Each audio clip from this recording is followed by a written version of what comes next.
അഞ്ചൽ അലേമൺ ആലപ്പൻ ക്ഷേത്രത്തിലെ ഉത്രാട തിരുനാൾ മഹോത്സവത്തോടനുബന്ധിച്ച് തിടമ്പ് സമർപ്പണം ചടങ്ങ് നടന്നു. മന്ത്രി കെ ബി ഗണേഷ് കുമാർ തിടമ്പ് സമർപ്പണം നിർവഹിച്ചു. ഏപ്രിൽ 3-നാണ് അഞ്ചൽ പൂരം.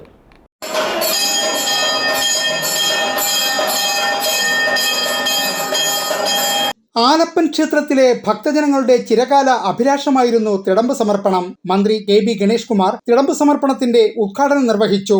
ആ ക്ഷേത്ര ഉത്സവം നടക്കുമ്പോഴാണ് ദേശത്തുള്ള എല്ലാ ആളുകളും വിവിധ ദേശങ്ങളിൽ നിന്ന് അവിടെ വരുന്നത്. ഔദ്യോഗികമായ തിരക്കുകളെല്ലാം മാറ്റിവെച്ച് ജോലിയിൽ ലീവൊക്കെ എടുത്ത് നാട്ടിൽ വരികയും ഈ ദിവസങ്ങളിൽ പങ്കെടുക്കുകയും ബന്ധുമിത്രാദികളെ ഒരുമിച്ച് കാണാനും നാട്ടുകാരെല്ലാം ഒന്നിച്ച് കാണാനും പരിചയം കൊടുക്കാനും ജീവിതത്തിലെ എല്ലാ ദുരിതങ്ങളും പ്രയാസങ്ങളും മറന്നുള്ള ഏതാനും ദിവസങ്ങളാണ് ഒരു ദേശത്തിന്റെ ഉത്സവം. ആ ഉത്സവങ്ങൾ ഗംഭീരമായിട്ട് നടക്കണം എന്ന് ആഗ്രഹിക്കുന്നതാണ്. ആഘോഷം, ജീവിതം വളരെ ഹ്രസ്വമായ ഒരു ജീവിതത്തെ ആഘോഷപൂർവ്വമാക്കണം എന്ന് ചിന്തിക്കുന്നതാണ്.